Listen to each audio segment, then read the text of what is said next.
Mr. McArthur he looked like Santa Claus. Even on his profile, his pic had a picture of him as the mall Santa. He didn't strike me as someone who was going to kill me. He struck me as someone who was trying to push my limits, but then it quickly turned to this guy's not respecting my limits. You don't go into these things thinking it's going to be you. You hear about them happening to other people, but it still blows me away today that this occurred to me. This happened to me. I was just the lucky one. Like, that's all. It could happen to anyone.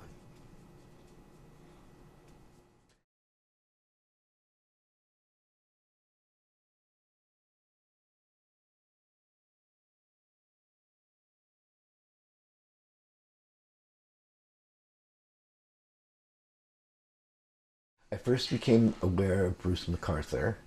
Um, it has to go back probably over a couple years of just ad hoc kind of one-off messages on various apps. That day, it was a beautiful sunny day, clear sky. I It was a daytime meeting. I was supposed to be there about to meet him about 12 noon, I believe. I was running a little bit behind, but I was in correspondence on the app saying, I'm running behind, just hold on for 15 minutes. And I was getting my stuff together. And then I went to the designated meeting place, and that's when I got in his truck. When I got in the truck, I had a conversation with Mr. McArthur about a serial killer being at large. When I said there was a serial killer, he didn't respond. It was just like the conversation kind of went into what he does for a living, which possibly could have been related, I guess, in hindsight. He did mention he had a roommate. He said it was just a roommate, that he was at work, and that wouldn't be a problem. And so I took that at face value, and I went to put on the things that he asked me to put on, and he mixed me a drink. I was aware that there was GHB that was there. GHB is a drug that causes a euphoria, puts you at ease, and makes you comfortable, and a little bit heightens the sexual encounter. That's why I would take it. If you do, there's a fine line with GHB because it is the date rape drug. If you go over, if you know what you're doing, you can certainly knock someone unconscious very easily. He was going to mix the GHB up for me, but I gave him instructions, if he was, not to do more than 5 mils because that would make me go to sleep. That day, it was agreed that I would submit to his experience that had been indicated on his profiles.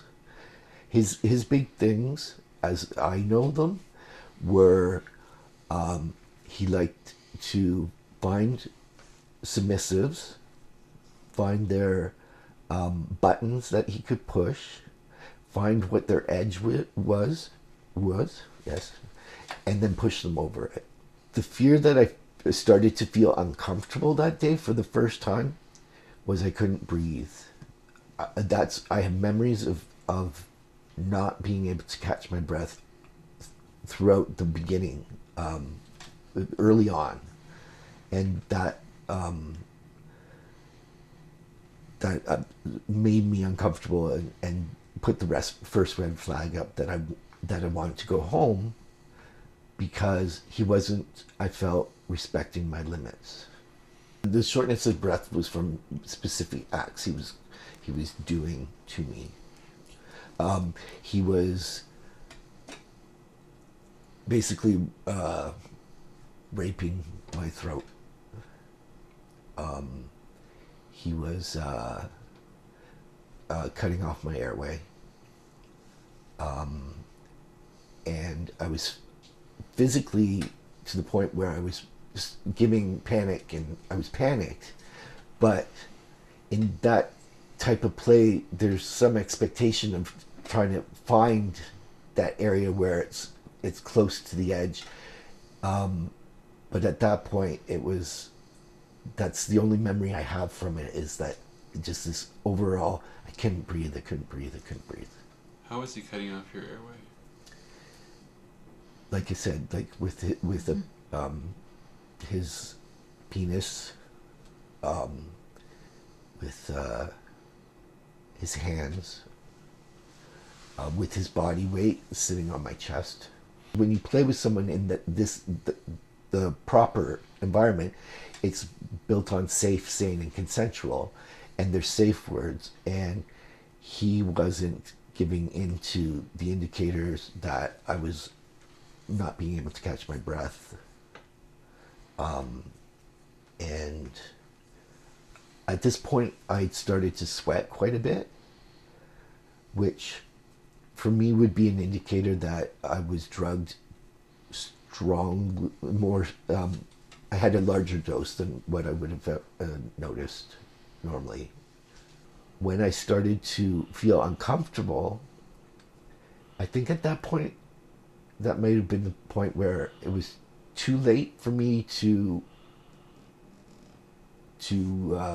know what was happening to a degree, because I think at that point I may have gone unconscious. I know there has been evidence that has been suggested by the police that I was unconscious, and in that evidence there is definite signs that I was in a position, bound, and ready to be killed. I don't know how long I was unconscious, but there was, at that point, I could hear the roommate was home. And the roommate was like I didn't hear him come in the front door and that sort of noise. So the roommate was well in the apartment for a period of time by the time I was aware of him. And I did say to Bruce, I said, "Oh, your roommate's home." And I was starting to use this as my way to end this. And he said the words, "Not until I come first." I asked to go home. He said I had one more task to perform, and then I gathered my stuff, and I don't remember getting home that day. I don't remember how I left. When the police detective brought to my attention the fact that they had photographs of me, because she was asking if I saw cameras, if I, and I didn't remember any cameras. But then when it was winding down, and I knew at this point there were photos of me, I asked her if how do you know? I still wasn't ready to believe that I was that victim. And she said to me that I was bound. I was in pretty much for lack of a better term, because I can't disclose everything, a kill position for him. And why it stopped, I don't have all the information the police have. All I can go on is what I think, and it's the roommate coming home, interrupting whatever his process is or his ritual. And thank God for me. It hadn't dawned on me till we got further along in the conversation how much danger I was in that day and how close I was to not coming back. And that is also something that haunts me, gives me nightmares. This occurred in the summer, about halfway through the summer, and the police contacted me the day after his arrest. The fact that they found me the next day leads me to believe that they were on top of it, and they knew who I was, because to go from he's arrested and finding me took like less than 12 hours. I was with my partner, and I was in the bedroom, and I had brought an article out without a picture of Bruce and said, oh, they caught the serial killer. And then a few minutes, maybe 15, 20 minutes later, he comes down to the bedroom with his tablet with full picture saying, this is the man that did it. And I went, oh my God. And then I told my partner that I'd been with him. When my partner brought in the picture, and I said, oh my God, I've been with him, that is not unusual for us to have. We have an open relationship, and it works quite well for us. The only thing that particular day, the rule that I broke, was I didn't tell him where I was going. And that's something that's very hard for me today, because I would have, had it gone through, I would have just disappeared, and I would think of my partner being here. First of all, wondering why I wasn't home, because I was always home when he got home, and then getting probably pissed off that I haven't left a note or called, and then going to panic, and then the worst case, which to put him through that would have been hell. I am having some night terrors. I'm afraid of the dark. I've never been afraid of the dark. The fact that it happened in the daytime is quite ironic, but now I see things in the dark. I see shadows.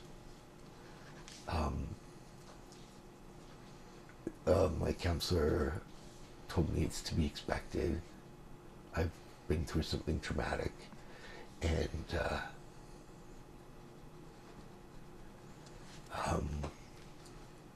I don't want to live in fear. I don't want to become an asexual person, because I'm afraid of going forward, and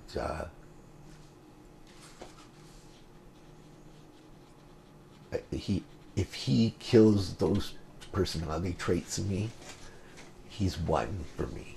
Like, he's taken me yet further, and I'm not going to be that far of a, I've been a victim once of his, I'm not going to be a victim twice. If I could actually sit in front of him and ask a question, I've thought of this. It's just like, I don't know if a man who is capable of doing what he's done could answer a why question that could satisfy me. So personally, I would like to never have to set eyes on him again.